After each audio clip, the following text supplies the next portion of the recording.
Live from the campus of Penn State University, this is PSN News. It's Monday, April 6th, and we have all you need to know about the updates in the Subu Vedam case, as well as more on a new initiative from this county's crisis intervention team. We also have the latest information on the Artemis II mission, along with sports, entertainment, weather, and an interview. Stay tuned.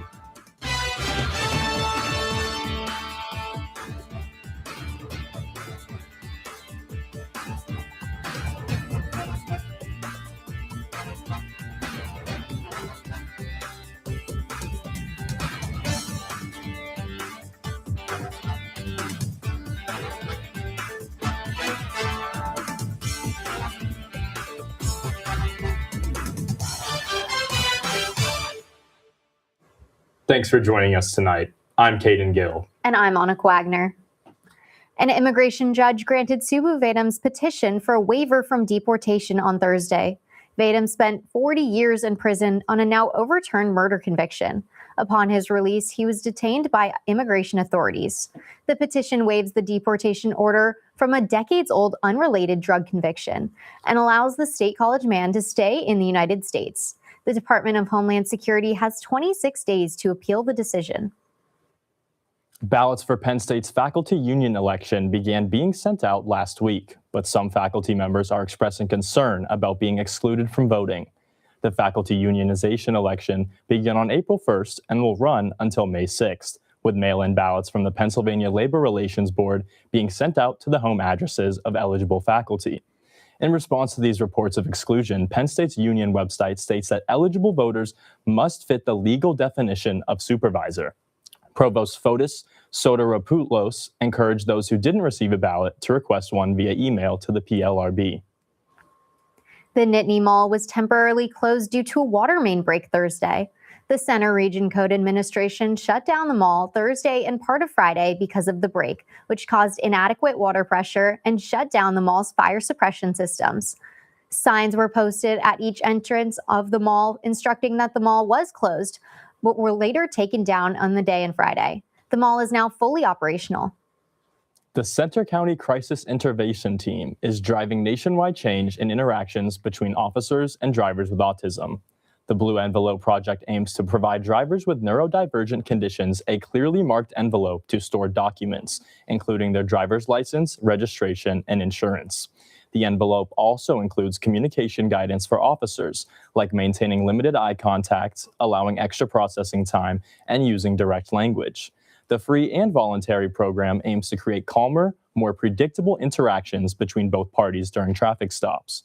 The blue envelopes will be available with every local police department in the county. What kind of weather can students expect this week? Student meteorologist Frank Gargione is live in the studio with this week's forecast. Frank? Thanks, Cadyn. It was quite the chilly start to the day this morning here across Pennsylvania. Low temperatures from last night getting down into the 30s. As we take a look at our 4 camera here, those temperatures have since rebounded, but now we are dealing with some rain here. Erie, Pittsburgh, Harrisburg, and State College all dealing with some rain showers. Erie just got into some rain. Harrisburg and Pittsburgh just got out of some rain, and it just started to rain here on State College, which is unfortunate because I left my umbrella back at the Walker Building. Here's our current conditions right now in State College. 46 degrees. It feels like 42. Our dew point is 28 degrees. Our visibility is pretty clear at 10 miles. We have a bit of a west-northwest wind at 9 miles per hour. As we take a look at our temperatures, currently around 7:50 p.m. across the state of Pennsylvania, 46 here in State College. The main theme is the low to mid 40s, but we do have some exceptions. Bradford currently sitting at 38. As we take a look towards our south and towards our east, Harrisburg at 54. Philadelphia at 56, and Allentown in 50. Most of the state was below average for this time of year, and we can see that here just on this next graphic. State College was around 6 degrees below average. Our high temperature was 50 today. Our average temperature for April 6th is around 55 to 56 degrees. Really, the entire northern tier of the state of Pennsylvania was below average for this time of year. We even saw some snow showers in the higher elevations. If you take a look at the satellite and radar, there are those snow showers I was just talking about starting to dissipate towards Binghamton, New York, actually. But we do see that those rain showers starting to work its way east here in the Center County. Just started raining here in State College. We see some rain dealing up here in Erie as well as Pittsburgh. It's pretty much the entire state dealing with some spotty showers that will continue throughout the rest of the night. As we time this out for you, as we take a look into the rest of tonight and into early tomorrow morning, That just went backwards for some reason. As we continue on with our satellite right here, we got our future weather. We start to get some clearing out as we head into the overnight hours, really into tomorrow morning. And by the time we get into the afternoon and into the late evening, we are expecting clear and dry conditions. I am predicting a beautiful sunset tomorrow morning, not a cloud tomorrow night, not a cloud in sight here around 9 p.m. tomorrow. This continues as we head throughout the rest of the evening here on Tuesday into the early morning hours. If you're heading out to your 8 a.m., 9 a.m., 10 a.m., any of those morning classes, expected to be a beautiful day Wednesday here as we have high pressure dominating the region. With high pressures, we have sinking air that suppresses all clouds and all upward motion needed to create precipitation here. This continues as we head throughout the rest of the day here on Wednesday. We have some spotty clouds here as we head throughout the day, but as we head into the evening, we again expect a nice sunset potential here Wednesday night. We start to get into some more trouble as we head throughout the day here on Wednesday night and into Thursday, as we head into throughout the rest of the day. We get a cold front starting to drape down here from the northeast all the way down to the southwest into portions of Ohio. This will bring some spotty showers to the northwestern part of the state here around Erie. Expect some showers as you head throughout your Thursday night. Now that starts to dissipate off, but we get our next system coming through here. This will bring some precipitation as we head throughout our weekend here, some damper in our weekend plans. 11:15, we start to see some clouds, and as we head throughout the rest of the day, Friday, that front moves through, brings some more precipitation Friday night and into early Saturday morning. The good news is, however, it will not affect any Saturday plans as this system is expected to dissipate and move out to the ocean here by the time we get into the afternoon, leaving behind a pretty nice Saturday night, and this continues as we head into Sunday. Now, as we take a look here, tonight here in State College, we can expect 33 degrees, rain early. We currently are experiencing that rain right now with a bit of a westerly wind at 11 miles per hour. Our precipitation chance is pretty high as those showers continue to work their way east and linger here. Now, as we head into tomorrow, we are expecting drier conditions, 43 degrees and partly cloudy as that high pressure system really starts to build in here northwest at 15 miles per hour. Now, we are still about 10 to 15 degrees below average for this time of year. But good news is that this will not last as we take a look at our 7-day forecast here. 43 tomorrow, 53 on Wednesday. This will be the day to go outside and get everything you need to get done here. This will be the perfect day thanks to that high pressure. Now, as we head throughout the rest of the week here, we see temperatures climb into the mid-70s here on Friday, 76 degrees before that system comes through and that cold front brings rain Friday night and into early Saturday morning, dipping temperatures down to 65, still around 10 degrees above average for this time of year here. And then we start to dry up as we head throughout the rest of the weekend into early next week. Back to you, Cadyn. Thanks, Frank. Now over to Cassie with the latest in sports. Thanks, Cadyn. I'm Cassie Vaselis with your sports update. Penn State softball completed a Big Ten sweep this weekend against Maryland. The series opener ended by run rule as the Nittany Lions won 15-3. Penn State scored their most home runs in a game in 2026 with 5. A grand slam from Gabby Gradishar was the highlight from the dominant win. A doubleheader was played on Saturday where the Blue and White won 16-4 and then 2-0. Brooke Clausewitz shined with 3 RBIs in Game 1 and then a 2-run walk-off home run to clinch the sweep in the second half of the doubleheader. Penn State women's lacrosse beat Ohio State 18-9 on Sunday. Kelly McKinney had a career-high 7 goals to propel the Nittany Lions. Other stellar performances included Delaney Radin notching 7 points and Sydney Manning making 12 saves. The Nittany Lions are now 10-3 and will face the Oregon Ducks in Panzer Stadium on Thursday.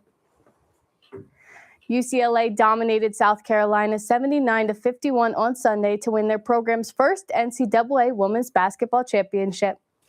The win was driven by Lauren Betts and Gabriela Jaquez. Betts was named the Final Four Most Outstanding Player and scored 14 points in that game. Jaquez led all scorers in the championship game with 21 points. On the men's side, Michigan will face UConn tonight to see who takes home the championship. A Michigan win makes history for the Big Ten, as it will be the first time a school in the conference wins both the men's and women's NCAA championship. The NHL playoffs are coming, and teams are starting to clinch their spots. In the Eastern Conference, the Tampa Bay Lightning, Buffalo Sabres, Montreal Canadiens, and Carolina Hurricanes have all clinched. Looking into the more local teams, the Pittsburgh Penguins have a high chance of making the playoffs, sitting at second in the Metropolitan Division with 96 points. The Philadelphia Flyers beat the Boston Bruins yesterday in overtime to put them in a playoff spot to defend. The Washington Capitals playoff push took a hit yesterday as they fell 8-1 to the New York Rangers. They are now 3 points out of the second wildcard position. These teams have 5 games or less to make their final push. That's all for your sports update. After the break, Carly Marnich will have the latest in the world of entertainment. Stay tuned. Live from the campus of Penn State University, this is PSN News. Penn State Network News is a student-produced, bi-weekly live news show featuring all student talent. From local and national news to sports, entertainment, weather, and live interviews, we have it all. We also feature student-made packages from across campus. Airing every Monday and Wednesday at 7 p.m. We are PSN News. Be sure to check us out on Twitter and Facebook at PSN News, on Instagram at Penn State Network News, and to subscribe to our YouTube channel at youtube.com/PSN News. Have a good night and stay safe, Penn State. Welcome back to PSN News. I'm Carly Marnich with your entertainment update. We are officially 1 week away from this year's Blue and White Film Festival. This annual spring event showcases the best short films, documentaries, and scripts created by Penn State students. Some of the films include Sapphire by Benjamin Stanton and Friendsgiving by Dylan Larkin. The festival is next Monday, April 13th at 7 p.m. in the State Theater. Tickets are on sale now. They are free for students and $5 for everyone else. Indie pop band Melt brings soulful energy to State Theater next week. The New York-based group is set to perform on Tuesday, April 16th at 8 p.m., joined by Nashville singer-songwriter Claire Ernst. Known for their genre-blending sound and heartfelt lyrics, Melt's debut album, If There's a Heaven, dropped in 2024, channeling the communal spirit of Fleetwood Mac and the emotional depth of Muna. Claire Ernst adds a country pop flair to the evening, bringing her signature storytelling and smooth vocals to the stage. Together, the artists promise an intimate and vibrant night of live music in downtown State College. Penn State alumni are making waves in the art world, and reporter Prithvi Sudhakar had the chance to hear from one of them. Prithvi? Thanks, Carly. Last week, I attended a presentation by artist and Penn State alumna Sharif Bey. Let's take a look. On Thursday, April 2nd, members of Center County gathered in the Palmer Museum of Art to hear from Sharif Bey, an artist and educator from Syracuse, New York. Sharif bears a special relationship to Penn State, having earned his PhD in art education here.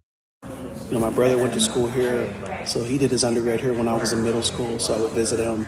So I have a lot of memories here, not only as a father when I was a PhD student, but as a young person. This was kind of like the first college campus I frequented. In his presentation, Sharif reflected on his art and life, exploring how his family and childhood influenced his art. His art was shaped by renowned artists, such as neo-expressionist Jean-Michel Basquiat, and early learning experiences at the Carnegie Museum in Pittsburgh. Sharif's talk was entertaining, informative, and inspiring, giving details into his personal life, and also giving advice to young artists. It's okay not to know. And it's okay to know means more than one thing. So those are the things that I think are just critically important for young people. It was an engaging and inspiring presentation, and Sharif even took questions from the audience with a lively interactive exchange at the end. I am a PhD candidate in art education, and so I knew that Sharif Bey was also a PhD from the same program.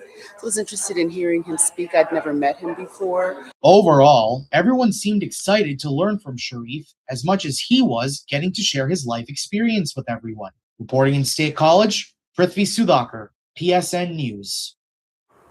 Sharif's artistic journey was a memorable one, and it was great that he was able to share it at his alma mater. Back to you, Carly.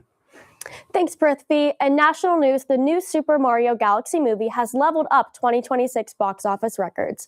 Nintendo's animated sequel powered past expectations with a tremendous opening weekend, earning a staggering $190.8 million in its first 5 days in North American theaters.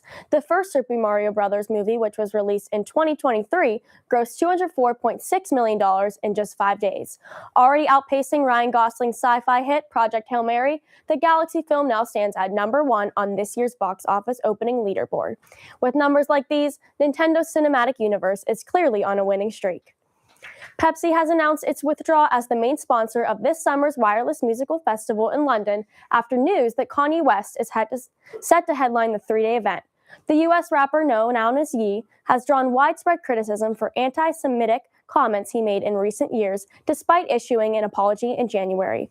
A local spokesperson for London, Mayor Sir Sadiq Khan said, quote, "We are clear that the past comments and actions of this artist are offensive and wrong and are simply not reflective of London's values." That's all for your entertainment update. Coming up next, interview anchor Quinn O'Leary will be speaking with Georgia Dayton Ames, the co-editor-in-chief of Clio. Stay tuned. Hey everybody, thank you for tuning into this edition of Penn State Sports Night.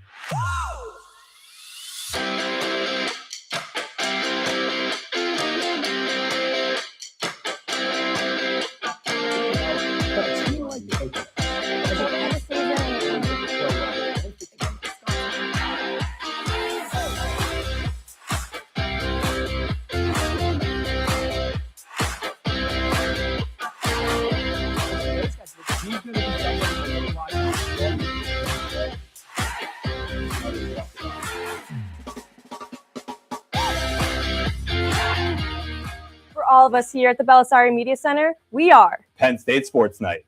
Ready, mics? 3, 2, fade in on 2, mic and cue. This is Nittany Talk. Like us making shows I would say spring. Slow down. And he knew that. How do you say I know. she like continues to hold her values and everything though? And I think that that's really important. So yeah, and self-care Saturday.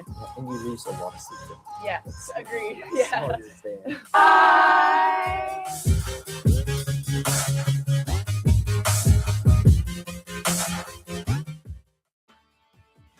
Live from the campus of Penn State University, this is PSN News.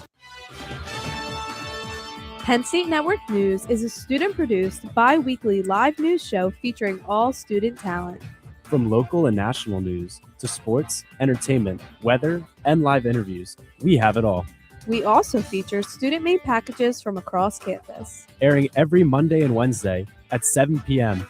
We are PSN News. Be sure to check us out on Twitter and Facebook at PSN News, on Instagram at Penn State Network News, and to subscribe to our YouTube channel at youtube.com/PSN News. Have a good night and stay safe, Penn State. Hey everyone, welcome to Culture Central. My name is Jaden Stewart, What's good, everybody? My name is Eric Pichardo, and we are your hosts creators and executive producers of Culture Central.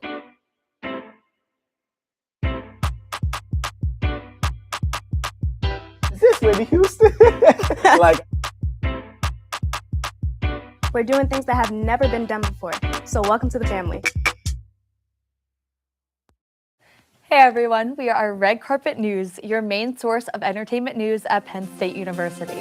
Man, this festival is going to be popping. I'm Alex Porzillo, here with Aiden Harold. He's going to 23rd with Daddy Elon Warbucks to actual space away from Kim. So insane, especially during Kendrick's part when they came out. Reporting on anything from music, movies, TV shows, fashion, to celebrity gossip. You don't want to miss out on any of the hot topics we discuss. Find our segments on YouTube under the name Red Carpet News for your daily dose of entertainment. We are Red Carpet News.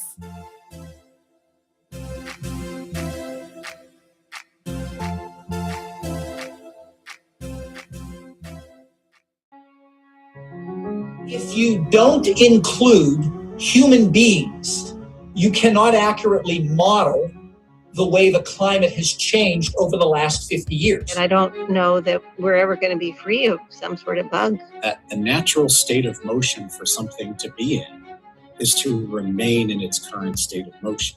Been lucky enough to discover various things out there. Pulsars, exoplanets, and some other phenomena that ended up being interesting. Hi, I'm Johnson Gary with Asking Penn State. With Asking Penn State, Asking Penn State. Asking Penn State. Asking Penn State. Welcome back to Asking Penn State.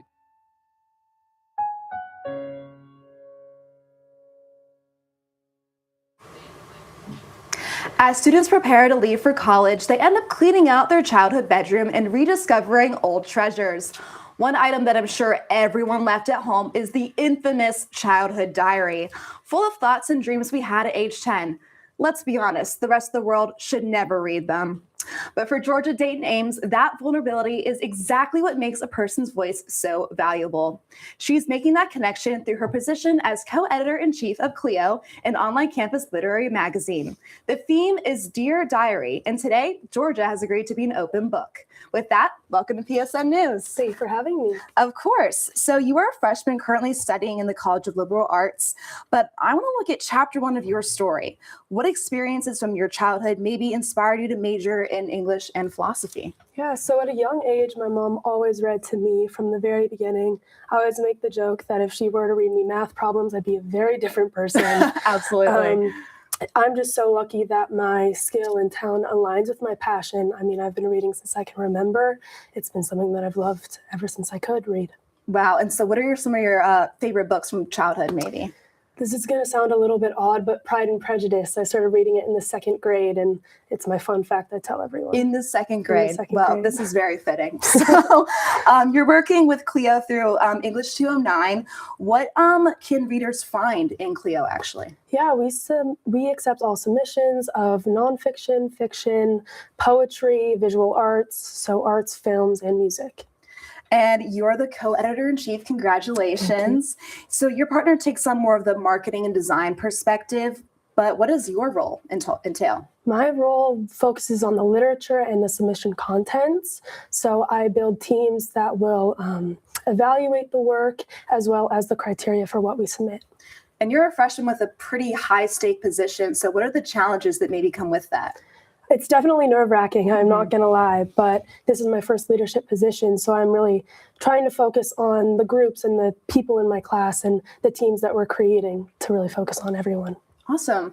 And the cool thing about a literary magazine is that it survives because of people's submissions. People work so hard on their pieces of writing or music, whatever it may be. How valuable is it to give others a voice, even more so with the very personal theme of Dear Diary? Yeah, I think that's why we focused on the Dear Diary theme. We really wanted to zone in on people's voices and to give them a safe space to do so. We know that we're dealing with what people think is important, and we want to make sure we can highlight that as best we can. Absolutely. And an unfortunate thing is that I'm sure a lot of students are not really gunning to read something in their daily life. You know, we're in a very social media age right now. So what are you doing to attract engagement with the magazine regarding both readers and submissions? Yeah, so this is actually one of them. This is the first time anyone from our team is doing this, so I'm excited to be here. But we're also trying to up our blog post to create more engagement. I created a Lion Loop segment, which is just what's going on around campus. Hopefully that'll create some readership. Absolutely.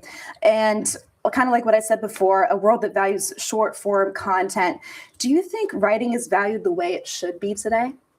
I think so. I think as the digital age is progressing, people are seeing that literature and media can work together and really make it more accessible. And I also think it's such a big part of our history. So I think there's always going to be someone that appreciates it. That's a very important thing to point out. And as we kind of touched on before, you're making steps now that will really help you in your career someday. What is that career? Can you tell us? Yes, my end goal is to be a book publisher or senior book editor. So kind of make a living off of reading books. That'd be pretty awesome. Exactly, my dream. Can you tell me what your childhood diary actually looks like? Oh, it was spiral bound cork, which is just what I had on hand one night, and that's just what it ended up being. Oh my goodness. Mine had flowers, and I think it said, wish it, dream it, do it across the front. Not a bad thing to say. No. Not a bad thing to say. Definitely the things written inside were quite interesting. Oh, for sure. Yeah. What would you tell 10-year-old Georgia who was, innocently journaling in her diary all those years ago?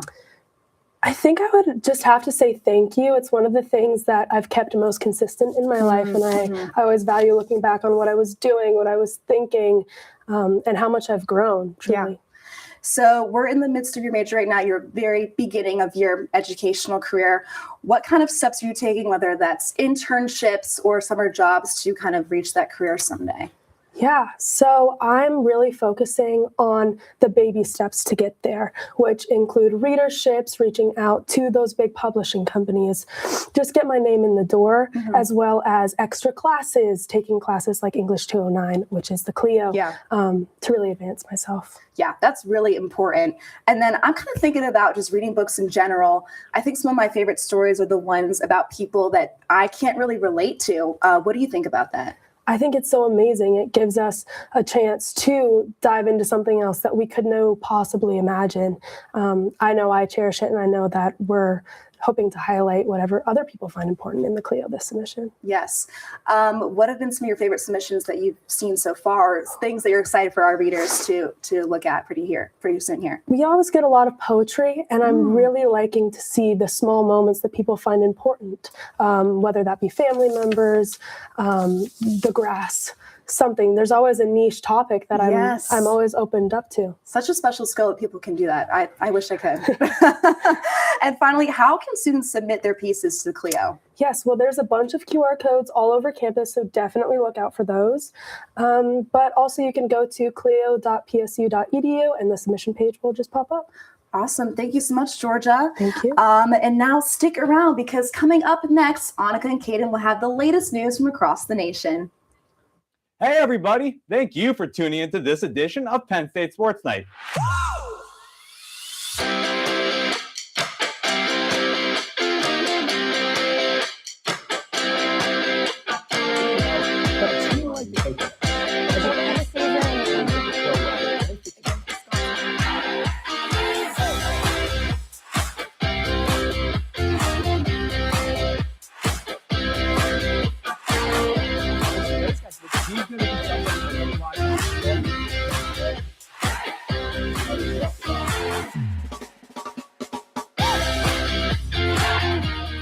For all of us here at the Belisari Media Center, we are Penn State Sports Night. Live from the campus of Penn State University, this is PSN News.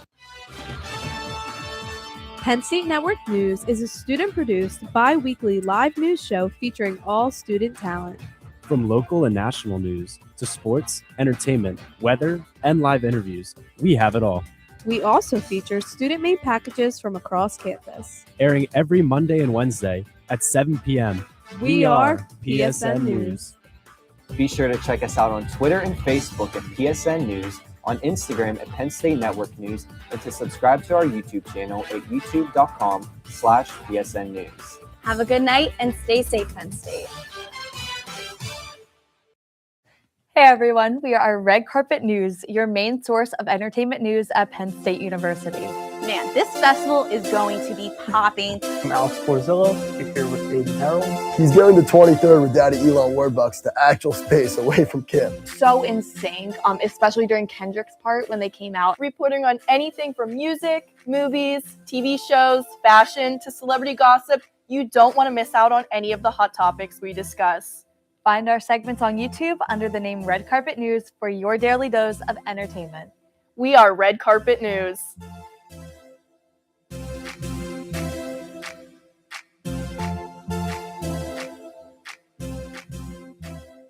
The second missing military crew member whose plane was shot down by Iran on Friday has officially been found by U.S. Special Operations Forces.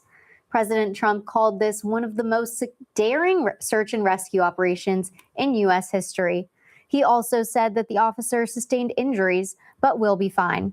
The shooting down two U.S. military planes marks the first time U.S. aircrafts have been downed since the conflict began 5 weeks ago, and comes just days after President Donald Trump addressed the nation, saying the U.S. has beaten and completely decimated Iran and was going to finish the job.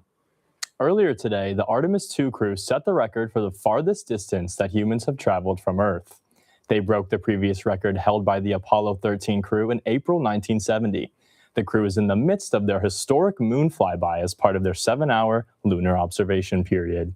The crew members are taking pictures of the moon's surface and reporting their observations back to NASA. Artemis II is scheduled to arrive back on Earth on April 10th with a splashdown in the Pacific Ocean. A federal judge has ruled that Border Patrol agents continued making illegal stops and arrests after she ordered them to stop. California Judge Jennifer Thurston wrote that agents had again detained people without reasonable suspicion and relied on assumptions rather than evidence. The ruling grants a United Farm Workers motion to enforce a preliminary injunction issued by Thurston last year. The motion bars Border Patrol agents from detaining people without documenting the specific facts and reasoning for the stops in California's Central Valley. After firing Pam Bondi, President Donald Trump has appointed Todd Blanche as acting U.S. Attorney General. The former federal prosecutor and law firm partner led Trump's criminal defense team during his New York hush money case, which ended in convictions of 34 felony counts. Blanche previously worked under Bondi in a second-in-command role as Deputy Attorney General, managing day-to-day operations. He notably oversaw the release of government files on Jeffrey Epstein. Now, he will lead the U.S. Justice Department moving forward. Over to Lily with the latest in international news. Thanks, Cadyn. I'm Lily McAfee with your international news update. In Ukraine, a Russian drone attack on the country's southern port killed 2 women and a toddler. Ukrainian drones are simultaneously targeting Russia's Black Sea port, which is key for oil exports. The attack on the city of Odessa, Ukraine, damaged an apartment block where rescuers pulled 4 people from the rubble and 11 were hospitalized. In the last week, Russia has launched over 2,800 attack drones, 1,350 glide bombs, and more than 40 various missiles. Russia has taken an aim towards Ukraine's power grid, leaving 300,000 without power. In Vatican City, Pope Leo XIV celebrated his first Easter Mass with a call to lay down arms and to seek peace towards the ongoing global conflicts. He brought back a practice of greeting the global faithful in 10 languages, which Pope Francis let lapse. He also reclaimed the tradition of washing priests' feet on Holy Thursday. Most notably, he became the first pope in decades to carry the light wooden cross for the entire 14 stations during the Way of the Cross on Good Friday. Amid the conflicts in the Middle East, Catholics in the Gaza Strip were finally able to celebrate for the first time since the ceasefire. In Iran, Armenian Christians tried to show normalcy, celebrating inside one of the capital's churches. That's all for your international news update. Back to you guys. Thanks, Lily. That concludes our shoot tonight at PSN News. Be sure to check us out on Twitter and Facebook at PSN News, on Instagram at Penn State Network News, and to subscribe to our YouTube channel at youtube.com/PSN News. Have a good night and stay safe, Penn State.